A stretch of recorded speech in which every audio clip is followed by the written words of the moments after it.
So if we're not supposed to be debating the God concept, what are we supposed to be doing? I've said this in multiple videos, go watch them.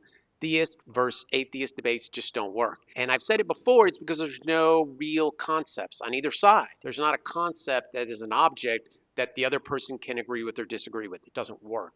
And so one of your questions might be, especially in philosophy, okay, what's the alternative? What does an object actually look like? So I'm going to give you 3 examples if you're trying to have a deeper discussion like this of what you might be trying to prove, what your object might be, what your goal might be. One of them is sim theory. So sim theory is the idea that we live in a simulated universe. There's a lot of technical jargon about it, but it is in fact a concept that has the potential to be true. And so I don't personally believe it, but let's talk about one little micro example of this, and that is that a lot of people have talked about how quantum mechanics reveals what's called virtual reality maximization. I just made that shit up. But it does mean something. It means when a gamer programmer wants to maximize virtual reality, he allows the part you're focused on to reveal a complete sense of the reality while everything else fades away. It's to maximize the coding and be more efficient.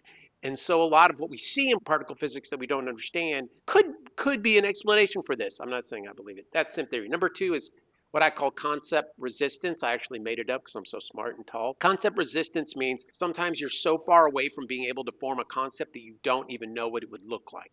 So an example of this would be like a rodent trying to understand a car. And so it's not that the rodent doesn't spend enough time learning or that he doesn't have enough data to put together a picture of an internal combustion engine. They're so limited in that sense that there's no possibility that they can even ask the question.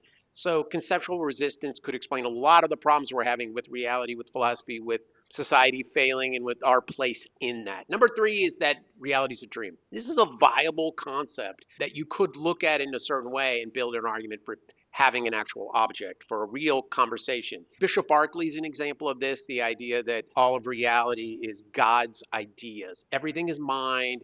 It's a panpsychic type outline from a long time ago when I was born 300 years ago. It means that real things are actually just God's ideas because everything fundamentally is just mind, but it's controlled by a superior mind, which means it's ultimately God's mind. So those are 3 examples, and that's how to replace the conventional theist atheist arguments, which amount to nothing. They don't work. People just sound like idiots. Thanks for coming. Send me a bill.